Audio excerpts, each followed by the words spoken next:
And then through my junior and senior year of high school, I got an F in religion, even though I continued to do very well on the tests.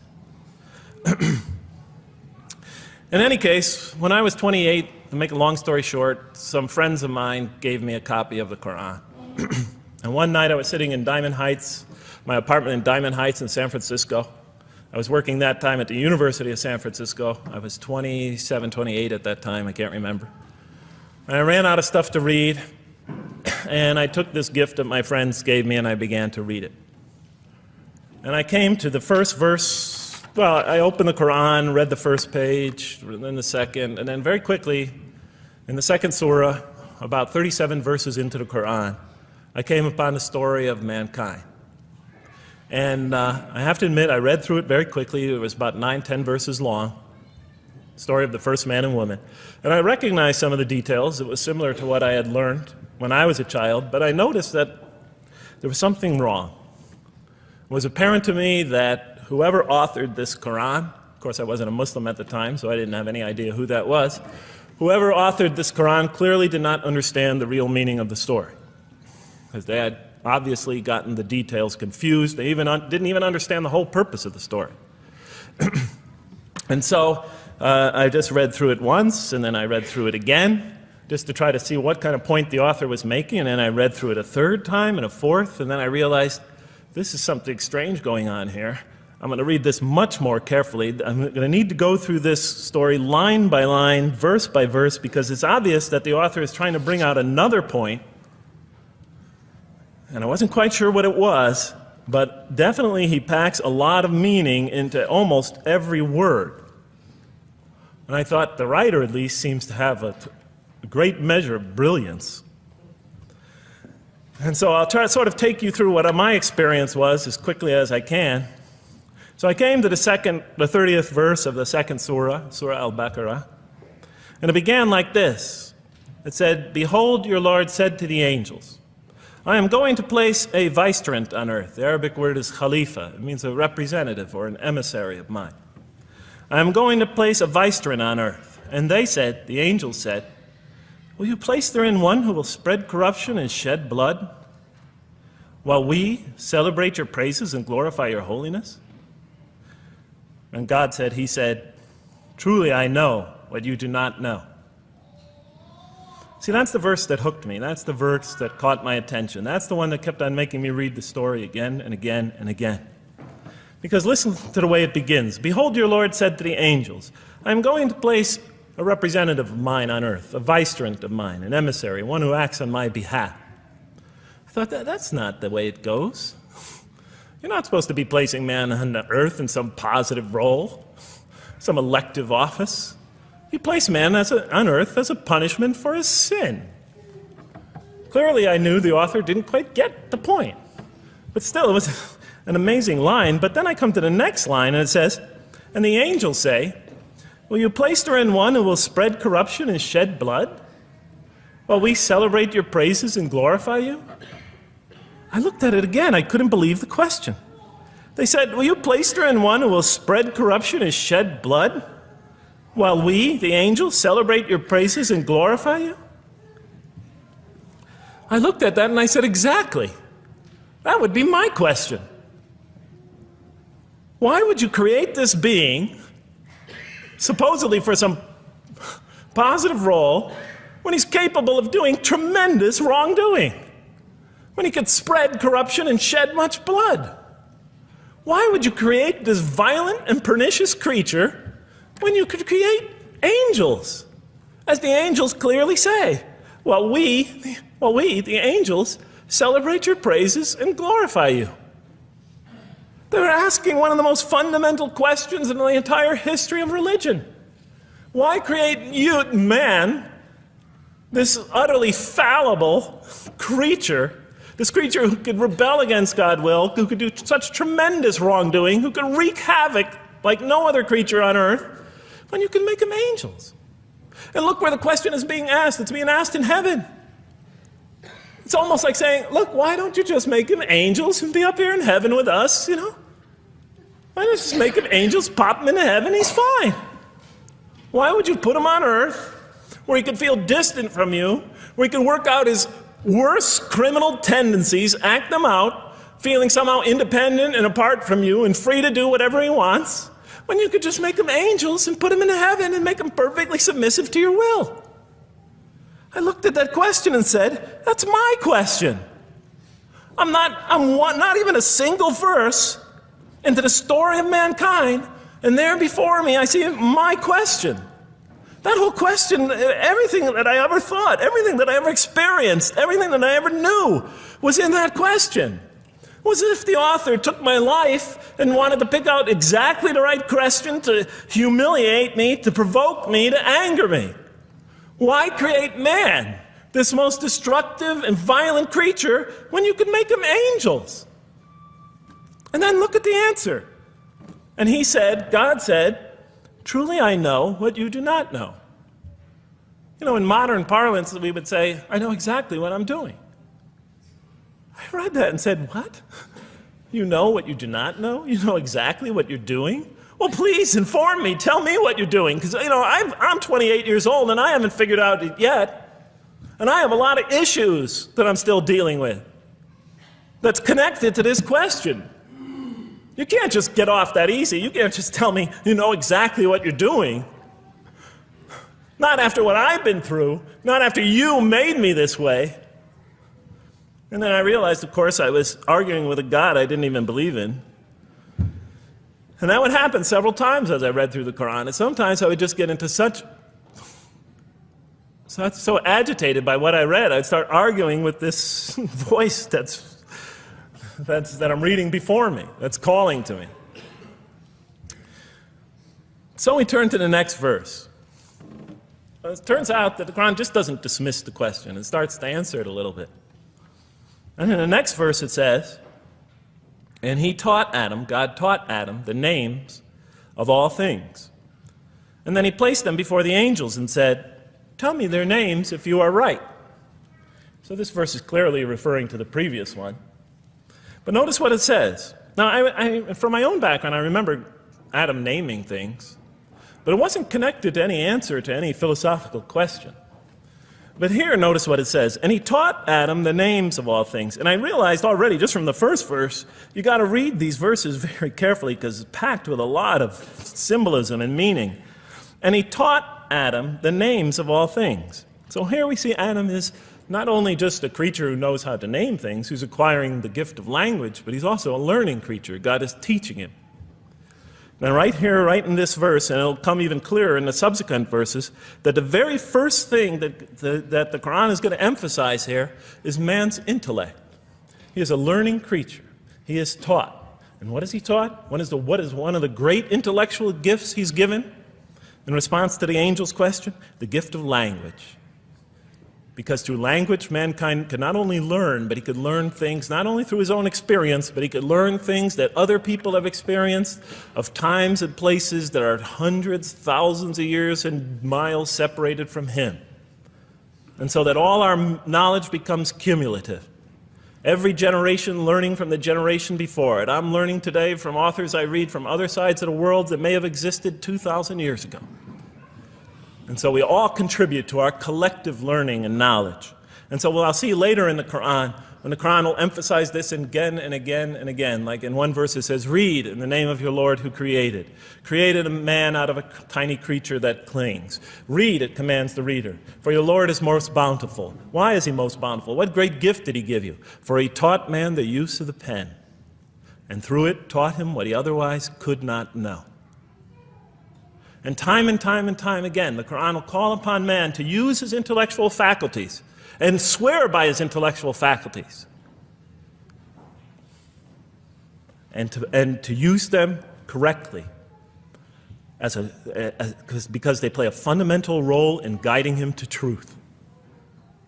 I never came upon a scripture that puts so much emphasis on the correct use of our intellectual faculties, on the harnessing of reason, in helping us attain to faith. And he taught Adam the names of all things. And then he placed them before the angels and said, tell me their names if you are right. Okay, you have this objection, you have this natural question about this creation of mankind. Here, this mankind is this human being, this human creature is a learning creature. He has many intellectual gifts. Here, I'm going to place these things before you. Tell me their names if you are right about man. And what did the angels say? In the next verse they say, "Glory to you. We have no knowledge except what you have taught us. In truth, it is you who are knowing, the wise." They say this task, this intellectual test that's put before them is beyond their grasp. Notice what they emphasize. We have no knowledge. This would take knowledge. This would take an intellect that they don't possess. In truth, it is you who are knowing, the wise. You got it. It's easy for you. You're the knowing, the wise. You have knowledge. You have wisdom. But this would take knowledge and wisdom that is beyond us. And so in the next verse we read, and he said, "O Adam, tell them their names." And when he had told them their names, notice how it's just like it's nothing for him. For mankind, he has this phenomenal ability. And when he had told them their names, as if it's just a triviality for man, he names them. "O Adam, tell them their names." And when he had told them their names, God said, "Did I not tell you that I know what is unseen in the heavens and the earth? And I know what you reveal and conceal?" He's clearly going back to the angel's question. Yes, you have these natural concerns about the creation of mankind. Yes, he could do these evil things. But look at this tremendous intellect he has. This is something you have overlooked, that you haven't considered. And that's clearly the point of these verses. Even though I felt that the author didn't quite, it was as if I realized that he just didn't misunderstand the story. He was taking one of the great stories in the history of humankind, one of the fundamental greatest stories in the history of mankind, and molding it and using it as a vehicle for an entirely original message. And God said, "Did I not tell you that I know what is unseen in the heavens and the earth? And I know what you reveal and what you conceal?" In other words, didn't I tell you I know exactly what I'm doing? And then in the next, and didn't I not tell you that I know what you reveal and conceal? I looked at that. What question what did they reveal and what did they conceal? What did their question reveal and conceal? I thought about it for a minute. Oh, it's obvious. What did their question reveal? Just go back and look at the question. It revealed the sinful and sinister propensities of man. I mean, it's obvious, right? Why are you all looking at me like that? You're starting to scare me. You're all looking very serious. Am I losing you? Wow. Okay. So, they revealed the sinister and evil propensities of man. But what did their question conceal? And all you have to do is think about it for a minute. Human beings, yes, they could do evil. Yes, they could do wrong. Yes, they could create misery. But they could also do exactly the opposite. They could choose to do evil. They could choose to do tremendous good. They could choose to do tremendous violence. They could choose to show tremendous compassion. They could choose to live by falsehood. They could choose to live by the greatest truths. They could be terribly ugly. They could be terribly beautiful.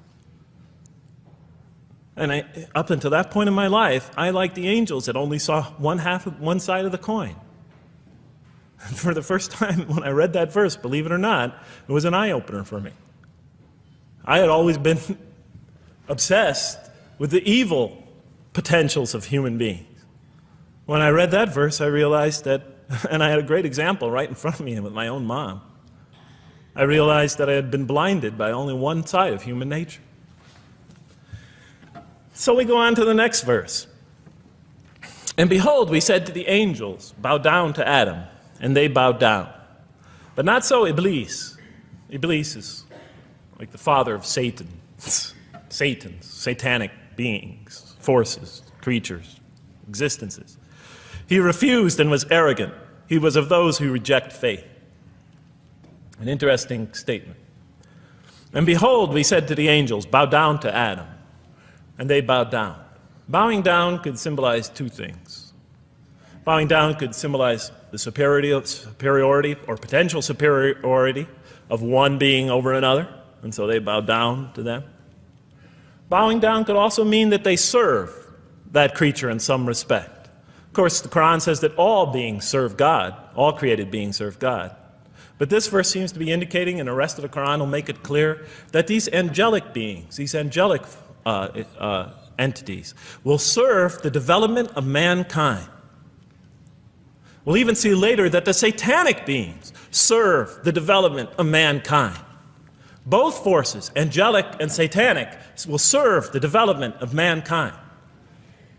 Because one will present man with a choice to do the most altruistic things. The other will simultaneously try to influence man in the opposite direction. And so human beings will be moral creatures, and will have to make moral decisions. And it's in those moral decisions that they will grow spiritually and morally as human beings. And they'll take that into the next life. And the angelic and the satanic forces will be catalysts for those moral choices that they make. They will heighten the human being's awareness of the rightfulness and the wrongfulness of the choice he's about to make. And the self, the soul, the nafs, as they say in Arabic, will have to make the ultimate choice between good and evil. And that choice, that test will come again and again and again as human beings either grow or decline. And those tests will come again and again and again to try to help him towards his spiritual evolution, to bring him back, but that choice is ultimately ours. But I'm getting ahead of myself. And so we said to the angels, bow down to Adam, and they bowed down. But not so Iblis. Iblis is Satan, this rebellious force, this evil prompter, the one who whispers into the human heart. He comes into being. And with the introduction of Satan, we have the introduction of evil, that evil influences on human beings. And notice why Iblis does not bow down. He refuses because he was arrogant. You know, we often hear what's the root of all evil? In the West, it's always money, greed, etc.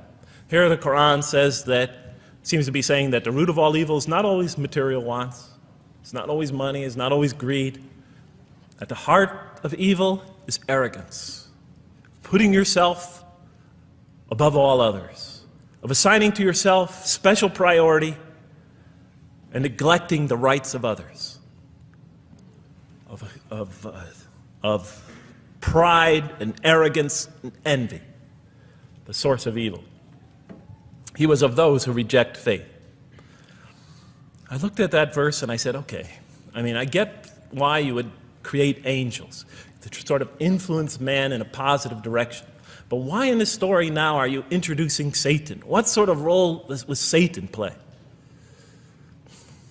And then, of course, you just think about it for a minute and you say, yes. The story is telling us that on one hand, we have these magnanimous urgings come from one direction.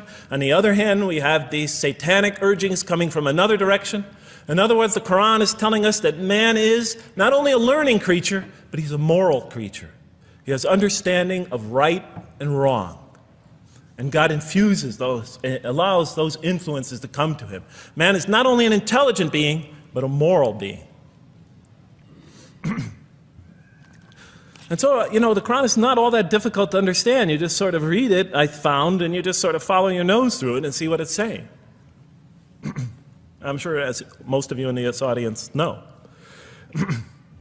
Okay, so we see that man is not only a learning creature, but he is a moral being as well. There's another verse in the Quran that says, by the soul and that which whispers into it, or which breathes into it. It's morality, it's immorality, and it's God consciousness. Both of these we are under the influence of. And God allows us to be under the influence of this. He creates us to be exposed to both influences. And then the verse says, truly he is successful, who causes it to grow. Causes his soul, his self, his real self, to grow. And truly he is lost, who stunts it, who disallows, who destroys his personal growth. So mankind is not only an intellectual being, but a moral being. And we said in the next verse, O Adam, dwell you and your spouse in the garden, and eat freely thereof what you wish, and eat freely thereof what you wish. But come not near this tree. for then you will be among the wrongdoers. I looked at this verse and I was, starting to wonder if the author was drifting back to the old story again. I was confused. And we said, "O Adam, dwell you and your spouse in the garden, and eat freely thereof what you wish, but come not near this tree, for you will be among the wrongdoers." I thought it was drifting back to the old story. Man sins, man's punished for his sins with earthly life. Maybe the author is drifting, he had a good idea, and now he's drifting back to the sort of traditional story. Maybe he couldn't make his mind up what story he wanted. Except for a couple things about this verse, and this happened with almost every verse as I read through it, is that the whole tenor of the passage is sort of not what you would expect. I noticed that the Quran in this story has a tremendous penchant for understating things. Because it says, and said to Adam, "Dwell you and your spouse in the garden, and eat freely thereof what you wish," to Adam and his spouse. "But come not near this tree, for you will be among the wrongdoers." I mean, there's no sense of God being threatened by the possibility of man eating from the tree. In this story, we don't see in this verse, we don't see that God is nervous at the prospect, that he's threatened by the prospect, that he's anxious about it. The tree that he picks, it seems like he's just picking out any tree. Nothing special about the tree. Go not near this tree, for you will be among the wrongdoers. Satan will later come to him and tell him it's the tree of eternal life, of a kingdom that never decays. Turns out to be a complete faucet in his part. Nothing special about the tree. It's just a tree. God's not nervous at the prospect at all. In the tradition that I came from, God is threatened by the prospect. He has to put an angel with a fiery sword by to protect the tree so that mankind never goes next to it again. I'm not putting it down, I'm just pointing out the difference of the story. They're both beautifully told. But he has to guard the tree. Why? Because if they eat from it, they'll become gods like us. This man, he already has a rebellious nature. Can you imagine if he eats from this tree? Can't let him get near that tree. But here, just, calmly says, but if you do, you'll be among the wrongdoers. God is not worried about himself. It's just warning man, making it clear that if you do this, you've committed a wrongful deed. Again, the whole tenor of all these verses that you read through it is God knows exactly what he's doing. Okay, next verse. "But Satan caused them to slip and expelled them from the state in which they were. And we said, Go you all down, some of you being the enemies of others, and on earth will be your dwelling place and provision for a time." What? I said? I mean, I was expecting now the rage, the anger, the violence, the jealousy. That's what I was expecting. Okay, they eat from the tree. Where's the rage, the violence? I'm going to punish you now. You're going to sweat on earth. And you're going to suffer, and you're going to stub your toe, and you're going to work, and you're going to labor. And you're going to die there for what you did. And where is the woman? All right? And the woman, right? She's the one who's going to suffer the most, right? She'll have to suffer labor pains and monthly cycles, right? And bleeding and crying out when her children come into the world. And she'll scream out. And worst of all, the greatest humiliation, the man will rule over her. When he's obviously her intellectual inferior, because she and the angels she and Satan seduced him, and he just bumbled along and committed a real, wrong deed. Well, I don't mean to make light of it, but the story is obviously different, though. No threat here. As a matter of fact, look at the way it says, "O Adam, dwell you and your spouse in the garden, and eat freely thereof what you wish. But come not near this tree, for you will be among the wrongdoers." Then they make the mistake. "But Satan caused them to slip and expelled them from the state in which they were. And we said, Go all you down, some of you being enemies of others, will be adversaries of others. Some of you will be adversaries of each other, and on earth will be your dwelling place and provision for a time." This is not a deity losing it. If you look at it, on earth will be your dwelling place and provision for a time. That's not the words of a God that has got lost, that is really extremely upset. On earth will be your dwelling place and provision for a time. When I walked into the hotel today, and they said, and it's this nice one up here, I don't know the name, I can't remember the name of it, but it has a continental breakfast. And they said, your room will be room 111, and there's a continental breakfast in the morning. I didn't say, I didn't think they were mad at me. Because they said, you're going to sleep here, and this is going to be your provision in the morning. Oh, thank you. But notice something else about this verse. I mean, when you read these verses for the first time, I don't know, maybe I'm nuts, and many people think I am. But when you read these verses for the first time, I mean, this is just so much that catches your attention. But Satan caused them to slip. I remember, I couldn't get that verse out of those words out of my head. Satan caused them to slip. To slip? The greatest sin in the history of the human race, and it's called a slip? In my culture, slip means, you just momentarily, for a fraction of a second, you lose your focus. It's not a big deal. My Uncle Bob used to always say to me, Jeff, I'm sorry, I'm 5 minutes late, I slipped up. The understanding is it's no big deal. It's just a slip. That's what we say when we make a minor mistake. I slipped up. Don't worry about it. Never happen again. A slip, I said? Momentary loss of focus? The greatest sin in the history of humanity? Why we're all here? Why we're all suffering? Why we experience death? A slip? I didn't believe it. I went to my Arabian friends at that time. I didn't know any Arabic. They came to this verse. We went through it line by line. I said, now don't change any words. Just read them one at a time. But Satan made them, and I said, okay, this one right here. What does it mean? Tell me what that means. They looked at it, it says, slip. Slip. And expelled them from the state in which they were.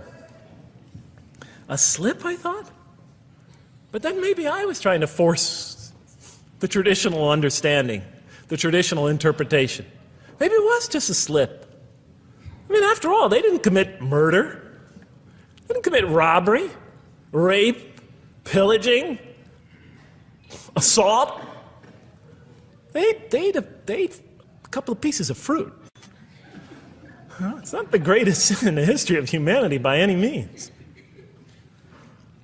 And then the next verse says, and then they were expelled from the state in which they were. Well, what state were they? Let's see now. Let's go back from where we started. First, mankind is being taught. We see he's an intellectual being. Then we show he's a moral being.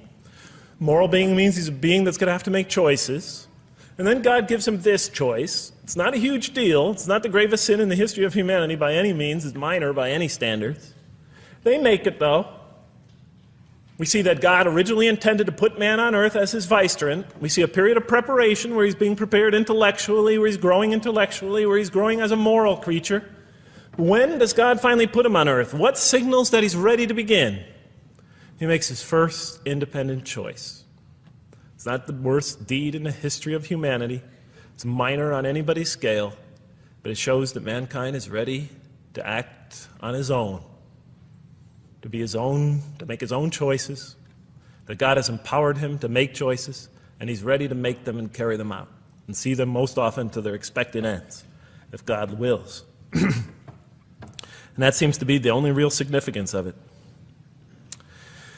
But I thought, maybe I'm getting this wrong. Maybe God just blows off into an angry rampage the next verse. So I look at the next one and it says, and then Adam received words from his Lord. And God turned to him mercifully, for he's oft returning, ever merciful. Well, if I had any doubts up till now that God is not enraged by what this has happened, that God hasn't prepared mankind for this choice, for what was eventually going to happen, that all this was preparation for mankind to begin his earthly sojourn in this famous allegory. If I had any doubts before now, I had them, certainly didn't have them after reading this verse. This verse is entirely consoling, reaching and merciful, reaching out to mankind in mercy. Mankind goes to earth. He's obviously afraid. He obviously feels remorse. He's in an unfamiliar environment. And what does God do? He turns to him. He turns to him. In Arabic, the word has the meaning of like a father turning towards an infant or a child or somebody, or a parent, a mother turning towards her child. And he turns to him mercifully, and for God is oft returning, ever merciful. And Adam receives words from his Lord. What kind of words? Probably words of consolation, words of hope, words tell him not to be scared. And in the next verse we see those are exactly the type of words that Adam receives. He says, go down, Adam and his spouse, go down from this state, all of you together. Repeating that again, just so that we know that this is not a punishment here. Go down from this state, all of you together, and truly there will come to you guidance from me. And whoever follows my guidance has nothing to fear, nor shall they grieve. It is an emotional picture. This young couple is here, in fear, and in shame, feeling remorse, and God reaches out to them and turns towards them and tells them, you have nothing to fear, nor shall you grieve. I know this is tough for you, but you've been prepared for it up till now, through your entire existence. It had to happen. This is a necessary stage in your development, in your growth, but just hang in there, follow my guidance, be true to me and I'll be true to you. I'll guide you, I'll help you, I'll do whatever you need. Just follow my guidance and you have nothing to fear, nor shall you grieve. Okay. So I was impressed. I thought this author, whom I didn't know, I thought was extremely brilliant. Because the story is entirely coherent, but it's bringing out entirely new meaning. And it's stressing some things in the human equation that I would never have normally thought of. Actually, I thought these sort of things argued against the existence of God. Here, the author was using them to say, look at these play a fundamental role in the purpose of life. What? Intellect. Human beings have intellect. Right. In response to the angel's question, they are moral creatures, and they are subjected to evil and angelic promptings.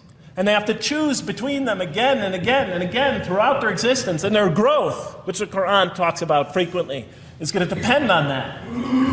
We're here to grow, as we will see. But it emphasizes choice. Human beings are creatures of choice. It also emphasizes suffering. Suffering. Man, that's pretty nice writing. It also emphasizes suffering. Human beings are going to suffer here on earth. That's the first thing that the story mentions. Spread corruption and shed blood? Havoc, suffering, pain? Yes, these three things play essential roles somehow, the story is saying, in our development on earth, in our very purpose of our development. These are the three things we've always had the most trouble grappling with, all theologies have. Why give us intellect? If it leads us often to challenge in our minds the existence of God, if we can't reconcile the existence of God with our minds, with our reason, why give us choice if we can choose to do wrong? Just make us angels. Why let us suffer so on earth? Just pop us into heaven. And here the Quran is telling that these play essential roles in our attaining of faith. Not only these, of course, it also mentions guidance, God's forgiveness, revelation, etc., angelic forces, satanic temptation. It mentions all these other things as well, but these three essentially really caught my attention. I never expected that these three things would be emphasized. And so as I read through the Quran, I looked, anytime I saw anything that seemed to relate to this, I would write down notes and underline it. And I would walk up and down in San Francisco with my pen as I'm walking, because I like to walk about 7 miles every day, and I'd be underlining. My friends would always say, Jeff, what book are you reading? And I would lie to them. I'd tell them, oh, it's a great novel or something. I didn't want them to know that I was reading the Quran. I think they thought I was going nuts. But in any case, so very quickly, I was wondering, does the Quran really emphasize reason? Does it really emphasize choice? Does it really emphasize suffering? How much more time do I have, Madam Speaker? 35? 25, okay. I'll do the best I can. So let me just try to indicate to you, as I read through the Quran, and I'll try to get through this quickly, because you guys look tired. And I know you're interested to find out how that basketball game is turning out. Let's see, does the Quran really emphasize reason as essential to human growth, to this experience we're having on earth, to our very purpose? And the answer is definitely yes. So much so that even Western Orientalists, people who wrote against the Quran, said that this is a major feature of the Quran, a feature that you cannot miss. Henri Lamens, writing in the early part of this century, one of the famous Orientalists, who wrote very much against Muslims, hoping to unseat them from their religious belief. He wrote, "The Quran," and this is his quote, "is not far from considering unbelief as an infirmity of the human mind." Unbelief is, he thought, and he was saying it mockingly, is like, you can't think straight. You're not using your mind right, as my father used to say. Maxime Rodinson wrote at length about the rationalistic approach of the Quran to faith.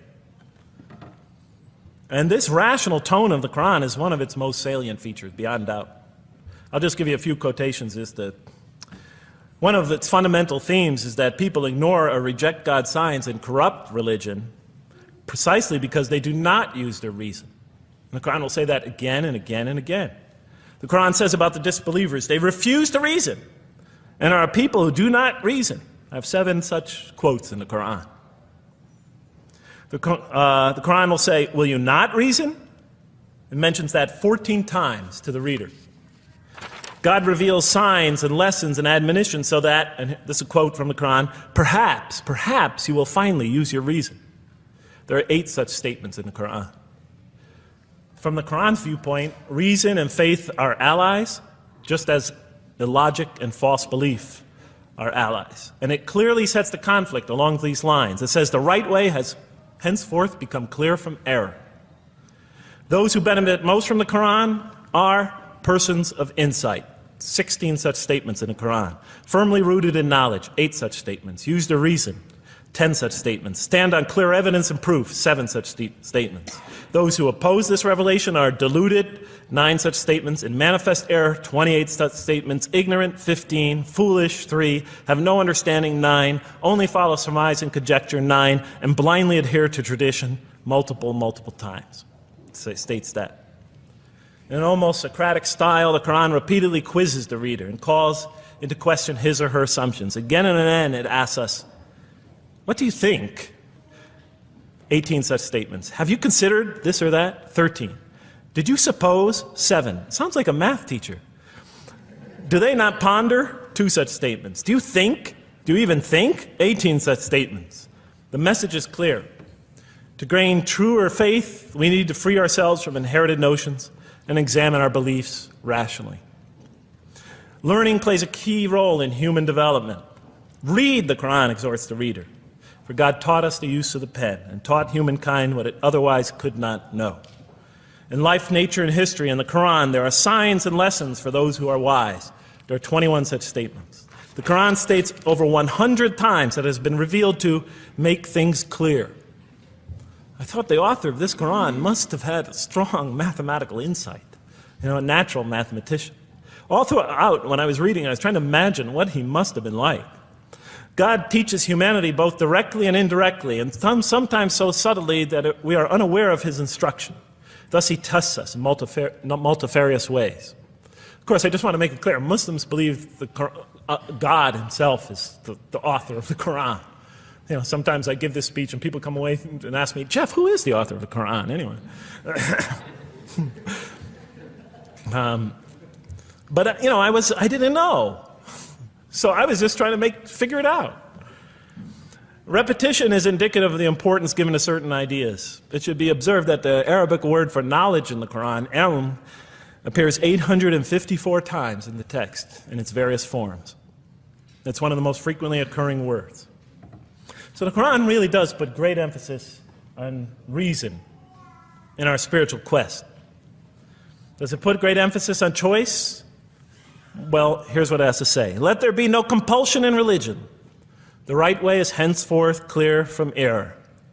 It's a choice, and it must be freely made. And it's a choice between correctness and error, between right and error, between reason and falsity. Had God willed, he could have indeed guided you all, it says in the Quran. I went, why not? I thought. Why not just guide us all? Why let some of us choose to go this way and that way? The Quran was constantly provoking me as I read it. Do not the unbelievers know that had God willed, he could have guided all mankind? Oh, do not the believers know that had God willed, he could have guided all mankind? Okay, I'm an unbeliever, I thought. Tell me, why didn't you guide all mankind? If you want us to be in conformity of your will, just make us that way. And if we had so willed, we could have given every soul its guidance. Why did you let us be creatures of choice? Just program us to do the right thing. Never make a wrong choice. Had God willed, he could have made us all one community. He could have made us clones of one another. But he didn't. It wasn't part of his plan. Enlightenment has come from your Lord. He who sees does so to his own good. He who is blind is so to his own hurt. It's your choice. It says it again and again in the Quran. Remember when I was reading this, I was a disbeliever.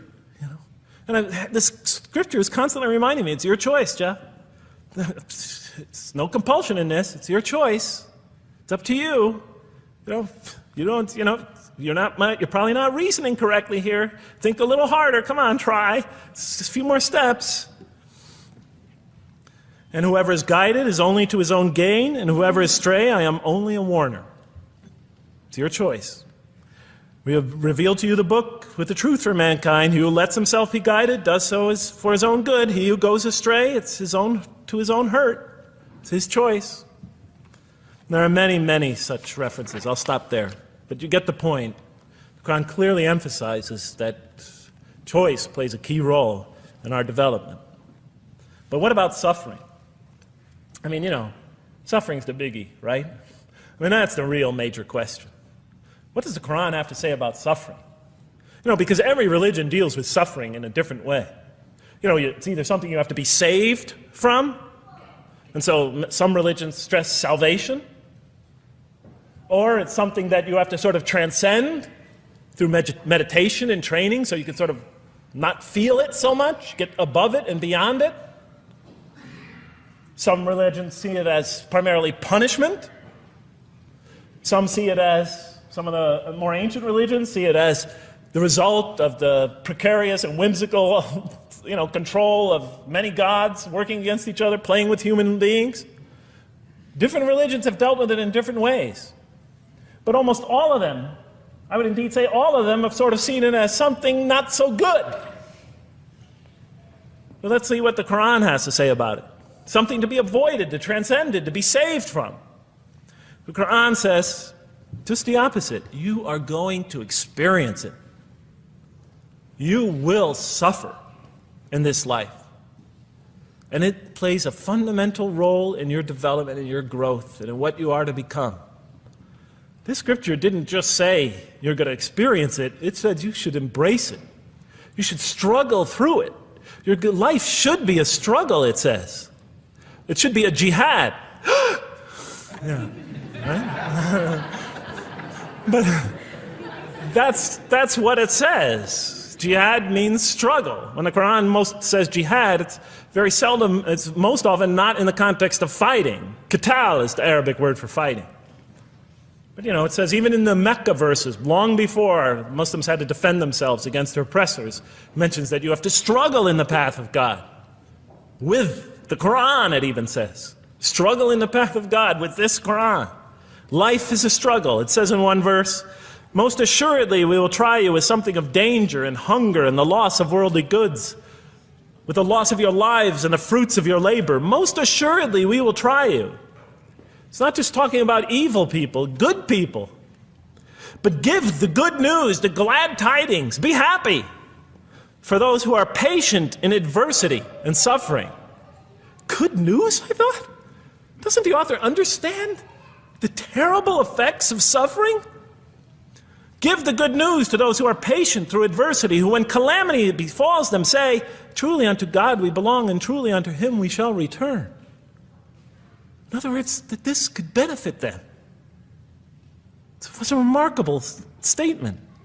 Here's another one. Do you think that you can enter paradise without having the like of those who passed away before you? And the next verses start to explain these people were good people who suffered terribly. Do you think that you can enter paradise without going through the same? Why, I thought? Why do we have to suffer in life? Misfortune and hardship befell them, and so shaken were they that the apostle and the believers with him would exclaim, when will God's help come? These are good people. When will God's help come? Oh, truly, God's help is always near. You will certainly be tried in your possessions and yourselves, the Quran tells the reader. You're going to face hardship. It's guaranteed. Every soul must taste of death, and we try you with calamity and prosperity, both as a means of trial. And to us you are returned. You are going to have hardship here. There is going to be no heaven on earth. This environment is made to be an environment of adversity. It is made to be an environment where you have to work, where you have to struggle, where you have to strive. And it plays a key role. Oh man, truly you've been toiling to your Lord in painful toil, but you shall meet him. You're toiling, yes, but you shall meet him. We certainly created man to face distress. What, I thought? We certainly have created man to face distress. You made us to face distress? Does he think that no one has power over him? Sometimes people get, so down, they just think, this can't be a God. Look how I'm suffering. He will say, I have wasted much wealth. Some people just become totally devoted to worldly aims. Does he think that no one sees him? Have we not given him 2 eyes to see with, a tongue, and 2 lips to communicate with, to learn from by communicating? Can't he see around him? Can't he tell from communication with other people? Haven't we pointed out to him the 2 conspicuous ways? What are the 2 conspicuous ways? But he attempts not the uphill climb. One of them is the uphill climb. And it says this is the way you should be pursuing. And what will make you comprehend the uphill climb? It is to free a slave, or to feed in a day of hunger, an orphan nearly related, or the poor one lying in the dust. Then he or she is of those who believe, and exhorts one another to patience, and exhorts one another to mercy. You have not attained to faith until you struggle the uphill climb. It's telling us. You should pursue the uphill climb. What is the uphill climb? Reaching out to your fellow man who suffers. To feed the poor one. To help the poor soul that's lying in the dust. And all over the world there are people in that state. And we watch the news as if it's just entertainment. And the Quran tells us this is something you should involve yourself in. That is the road that you should travel. It describes a successful life as an uphill climb. Well, I can see I'm running out of time, so I'm going to have to tie this up in about 15 minutes, I guess. But definitely the Quran emphasizes these 3 elements in the human drama. But as I read through it, I couldn't see how it all fit together. I mean, why didn't God just... Why? Why do we have to experience these? What purpose do they play? Just pop us in the head, beam us up, I thought. Well, one thing, like I mentioned before, the Quran will repeatedly emphasize that we're here to grow and to learn. And I'll give you 4 or 5 quick verses because I know you're tired. It says, Our Lord, and raise up in their midst a messenger from among them, who shall recite unto them your signs, and that shall teach them the book and the wisdom, and who shall cause them to grow. We have to learn wisdom in the book, and Revelation in particular, and who shall cause us to grow. And we have sent among you of yourselves a messenger to recite our signs to you and to cause you to grow. Truly God was gracious to the believers, this is in the 3rd surah, when he raised up from among them a messenger from themselves to recite his signs to them and to cause them to grow. It is he who has sent among you, who has sent among the unlettered people a messenger from among them to recite his signs and to cause them to grow. These are all distinct references. Just 2 more. There are many more. And the soul and that which breathed into it, its immorality and its God consciousness. He is indeed successful who causes it to grow. And he is indeed a failure who stunts it. And in the 92nd surah, Surah Al-Layl, it says, Far removed from it will be the righteous who give his wealth that he may grow. So the purpose somehow is to grow. We're in a growing, learning, developing experience. We weren't just created when we came into the world. This is actually a stage of our creation. Just as our development in the womb was a stage in our creation, our essential stage in our physical creation, this is an essential stage in our personality creation, in the creation of our real being, that which we take into the next life, our essential selves. We've gone from the physical creation in the womb, primarily physical, now to the human creation, the personality creation in this stage. I thought maybe I'm, projecting my own neurosis into the scripture. Maybe it doesn't really emphasize that life has a purpose. But time and time again, I would find it does. For example, just quickly it says, those who remember God standing and sitting and lying down and reflect upon the creations of the heaven and earth and say, our Lord, you did not create all this in vain. You did not create all this in purpose. Just when I was starting to think, maybe the Quran really doesn't state a purpose of life. It really doesn't mean there's a real purpose of life. Maybe I'm reading into it something that is there. I would come upon verses like that would force me to just read a little further, make me think, well, maybe it's just around the corner. We have not created the heaven and the earth and whatever is between them in play. If we wished to take a sport, we could have done it by ourselves, if we were to do that at all. God doesn't create to satisfy his whims or fancies or entertain himself. Do you think that we created you purposely and that you will not be returned to us? It says in the 23rd surah, the true sovereign is too exalted above that. In the 44th surah, we did not create the heavens and earth and all that is between them in play. That serves a purpose. Now, what sort of purpose can it possibly serve? So I tried to, apparently the Quran speaks about believers and those who are the rejectors. You have the believers on the one hand, the rejectors on the other. Now, apparently God has created us to be believers. So I tried to study what the Quran has to say about the believers, and it's a natural thing to do, to see what it wants us to become, if it has anything to do with these essential elements that it stated. I mean, it's a natural way to approach it. I think you agree. Do you agree? Somebody nod your head. That's what I say to my math students. Just one head nod is enough for a mathematician. Get one head going, okay, I did my job. Okay. So, how does the Quran describe the believers? What are they supposed to attain to? What is their ultimate thing that they're supposed to get? What are they ultimately supposed to achieve? And it's very clear when you read the Quran that what they will achieve in this life and will experience to so much greater degree in the next is they will experience a relationship of love with God. They will turn to God in love, and God will turn to them in love. In the Quran, God's mercy, compassion, forgiveness, kindness, beneficence, warmth, generosity, all the things we normally think associated with God are freely given to all mankind. But when the Quran speaks of God's love, we would normally think of that as God's love. But when the Quran speaks about God's love, it's talking about something very special. His love is always presented as a relationship between two.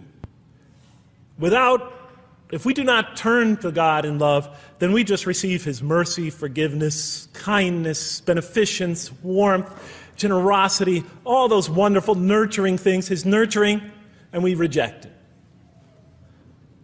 And so we never really experience that love, because we never really turn to it and open ourselves up to it. It is always there for us, but unless we enter into that relationship, that love, that give and take, that relationship of love never develops. We reject it, and that's what the word kafir means. It means to reject, to turn your back, to ignore, to throw a gift that someone gives you behind your back. And so the Quran tells us that the believers will experience this sublime relationship of love. It says, yet there are men who take others besides God as equal, loving them as they should love God, but those who believe love God more ardently. Say, if you love God, follow me, and God will love you and forgive you your faults, for God is the forgiving, the merciful. O you believe, if any from among you should turn back from his faith, then God will assuredly bring a people he loves and who loves him. And throughout the Quran, I'll mention time and time again that God loves the believer. God loves this type of person. God loves that type of person, and so forth and so on. So it's quite, and I'm trying to pick the speed up here, so you'll have to excuse me for that. But it is apparent from the Quran that one of the purposes of creation, maybe the essential purpose of the creation, is to produce from this subset of humanity that will freely enter a relationship of love with God. They will not only experience the beauty of other relationships in their lives, but this love that they will experience with God is the sublime experience that they will enjoy. Not only in this life, but infinitely greater in the next, when all the distractions, all the masks are stripped away. Okay, I thought. You created us to love you, for us to turn to you in love and to experience your love, to receive and experience your love. But why do you need these? Just pop us into heaven, love us, and make us love you. Program us to love you. You'll make my dog love me. Do the same sort of thing. I kept on coming back to the same issue. Just do it. Okay. Still couldn't see it, and I was almost through the Quran, and I thought either I'm dumb or this scripture just never really got to it. Okay, so I didn't give up. I thought, okay, what's the next natural thing to do? Okay, so we're here to develop this relationship of love with God. The Quran tells us that, if we are believers and we do good, we'll experience great joy and peace in this life, not only through our relationship with God, but through complementary relationships with all the people around us in this world will be a one for us of peace and serenity, even though we have to struggle and survive and suffer. But I couldn't see, how this all tied in with this suffering business and why he couldn't just put us into heaven. So what's the next natural thing to say? Okay, so we're created to have this relationship of love with God, to enter this relationship, to experience and receive all that he has to offer us. So the natural thing to do is to study the two partners in that relationship. What does the Quran have to say about us, the believer? What does it ask of him and her? What does it require of them? And then what does the Quran tell us about God? And then is there some essential nexus, some essential connection between them, and does it have anything to do with these? Because if the Quran doesn't show that, then the essential link that links all this together, that pieces it all together, is missing. And as I thought to myself, whoever this author is, and by now I knew he had fantastic genius, even though he came from the primitive confines of the most backward, most uncivilized sector of humanity, of people that had no literary history, really, to speak of, no great works of literature, no scriptures that preceded him, even though he came from the desert of culture, even though this came out of that environment, and the mind behind it had to be tremendously phenomenally genius to come out of that surrounding and produce something like this.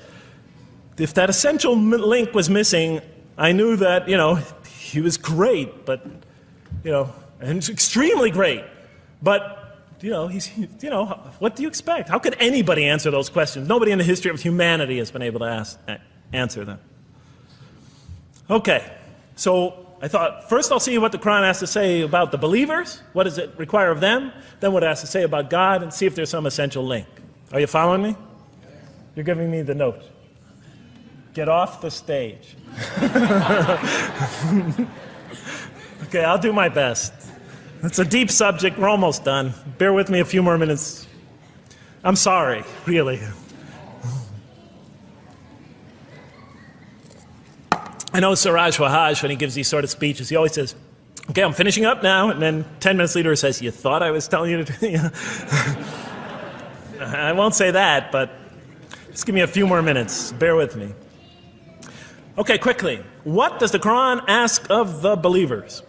From the Quran's many exhortations and its descriptions of acts and types of individuals loved by God, it's not difficult to compose a partial list of things that the Quran wants us to do, which it calls good deeds, time and time again. To believe in God, to have faith in God, to have a relationship with God, and to do good.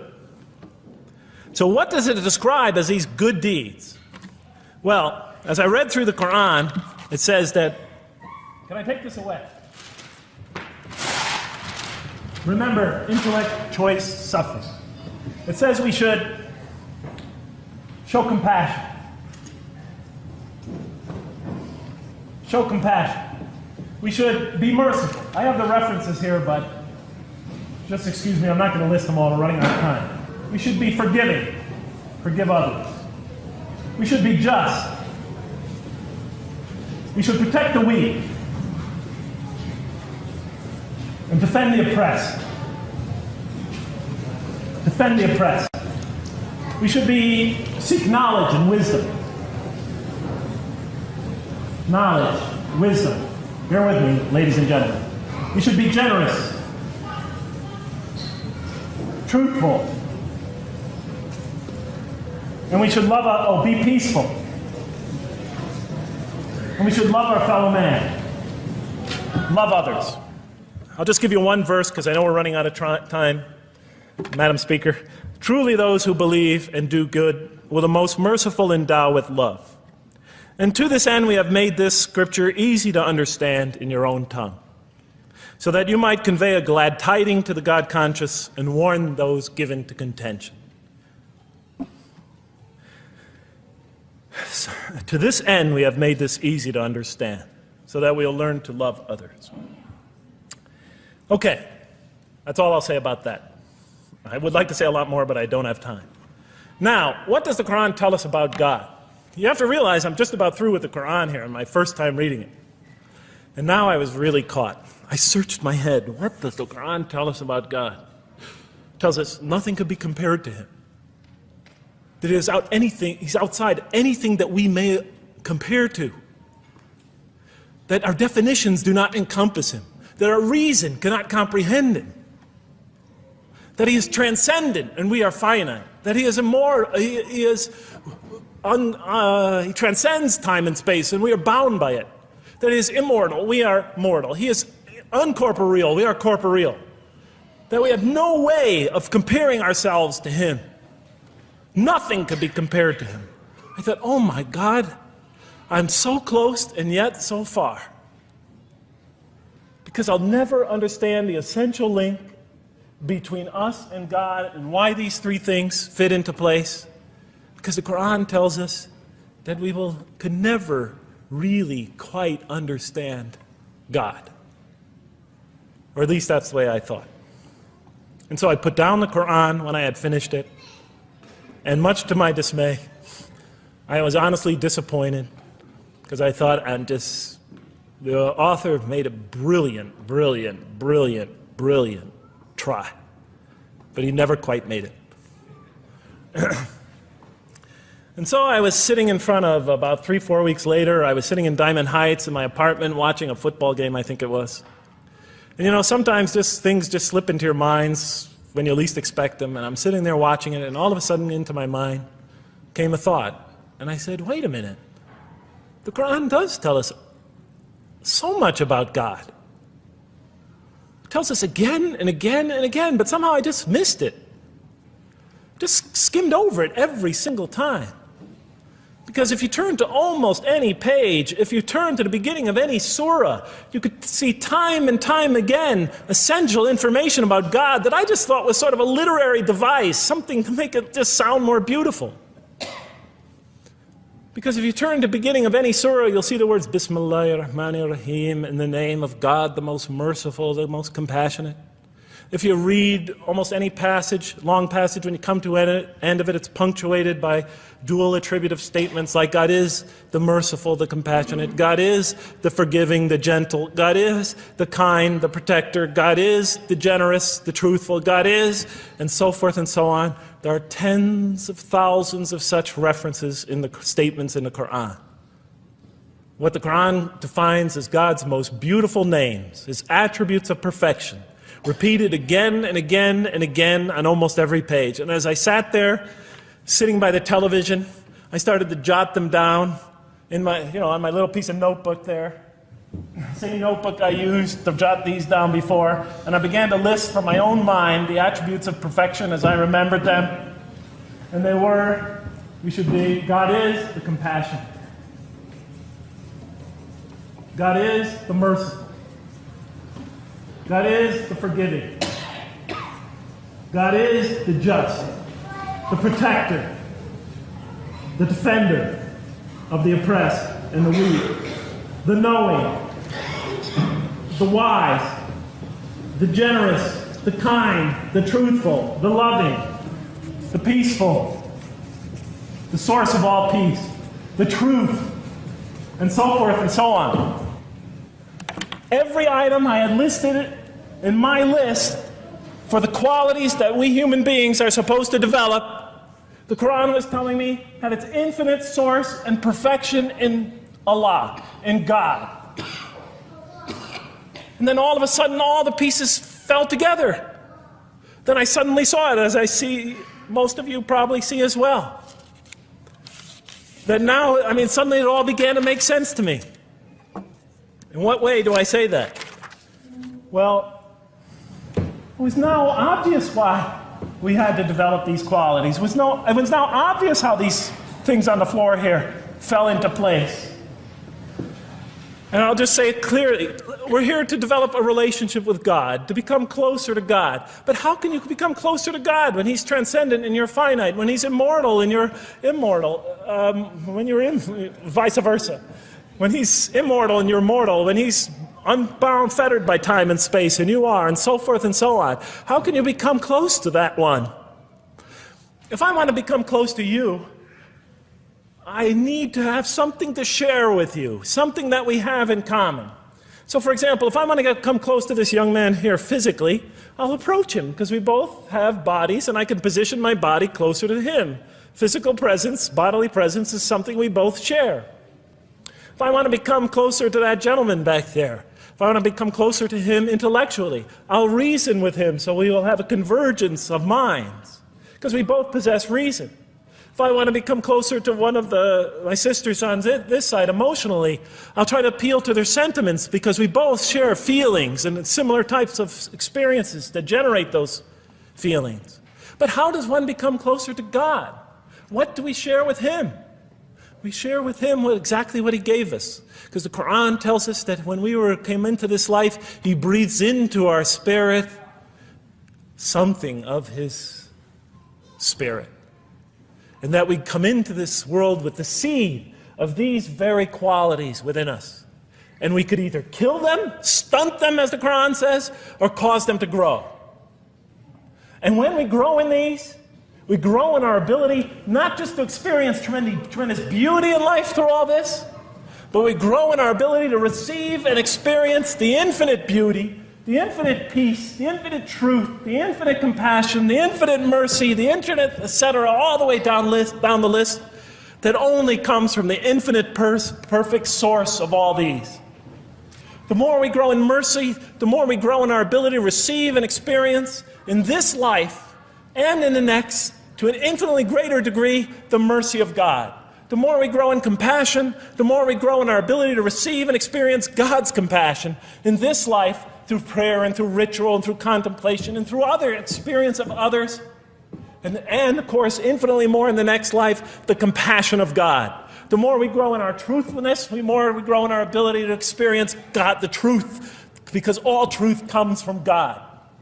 The more we grow in these things, the more we grow in our ability to receive and experience God's attributes of perfection.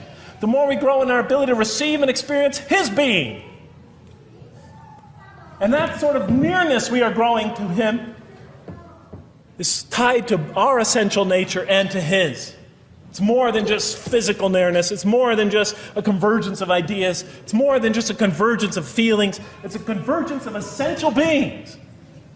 It's the closest type of nearness two can feel, two can experience. I'll just give you a quick analogy, because this helped my children.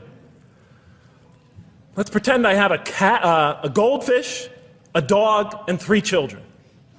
3 daughters, let's say. And I do have 3 daughters. No matter how much of my love, compassion, forgiveness, caring I pour upon that goldfish, it could only experience it to a tiny degree. It might not even really be aware of it, because it's a very primitive creature. But my dog, on the other hand, when I show it all my kindness, all my love, all my compassion, all of what is essentially me, it can experience it to a much higher degree than my goldfish. And through its interaction with me, through its own trying to give its own self, to me, we could experience a quite wonderful relationship. But my children, especially as they grow older and go through their own experience and their own development, could receive and experience all the love and the compassion and the forgiveness and the caring and the generosity and the protection, everything I have to offer. They could experience my being to a much higher degree than my dog ever can. And we could have a relationship of beauty that I could never have with my dog.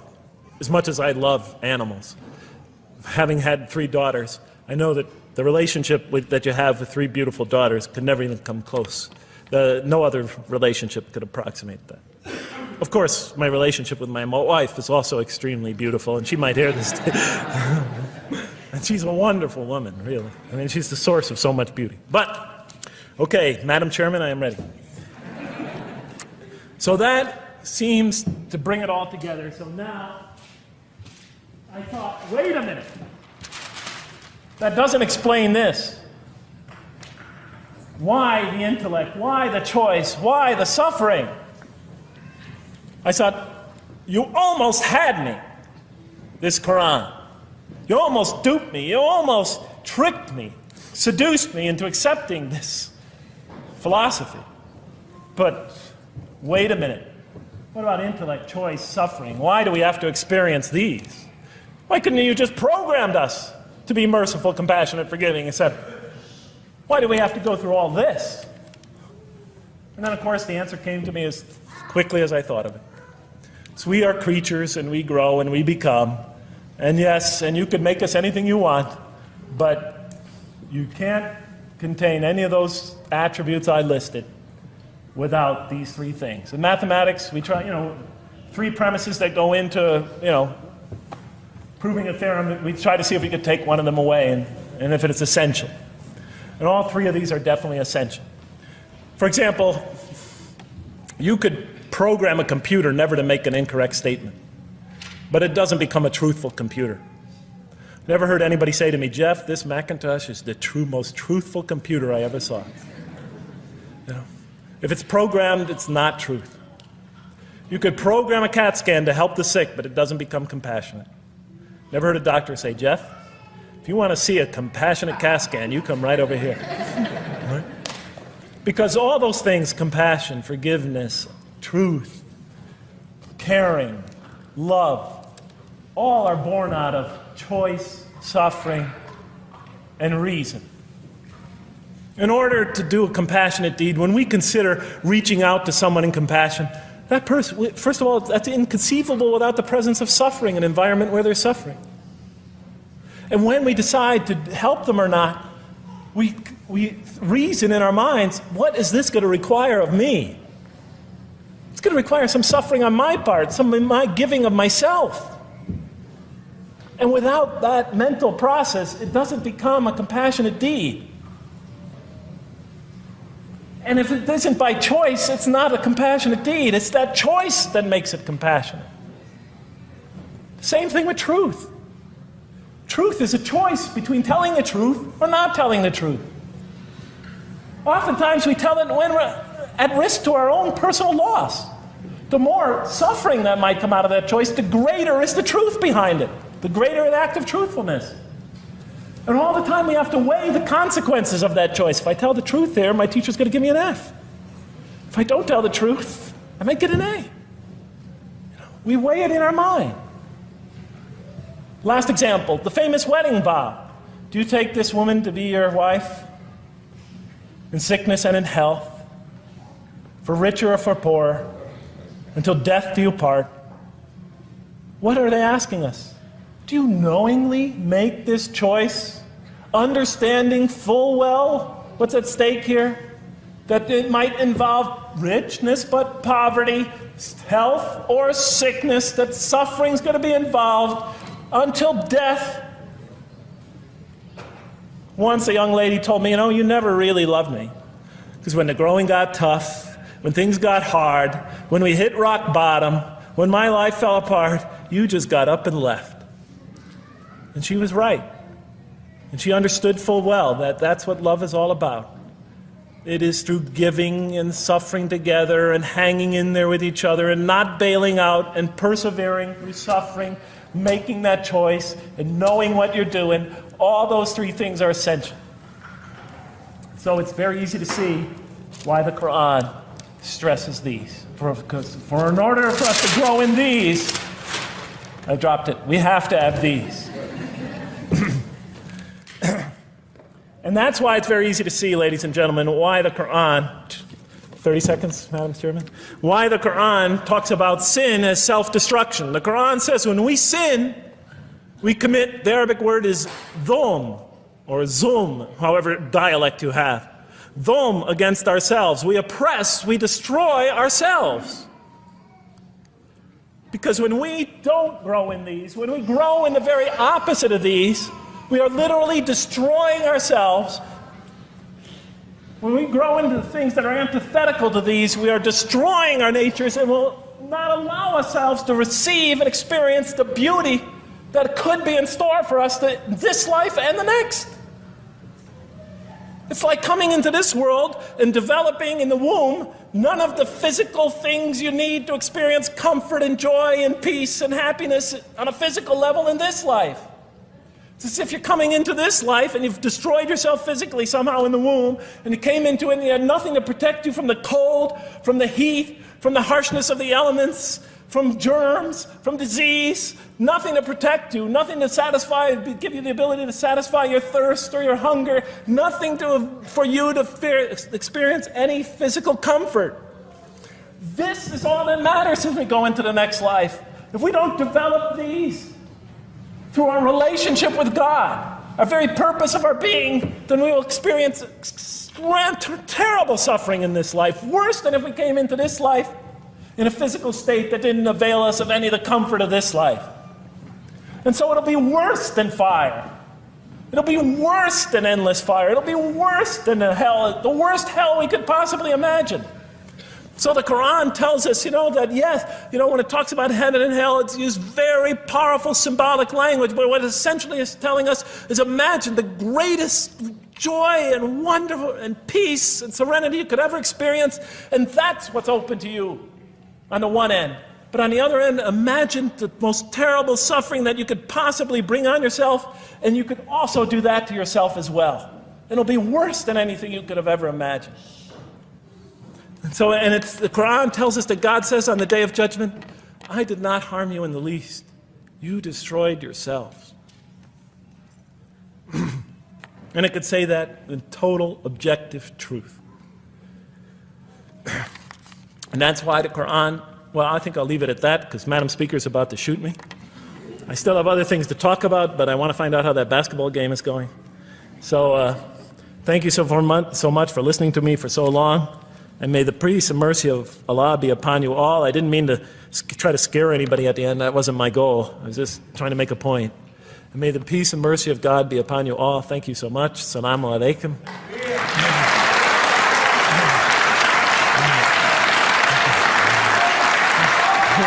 Thank you.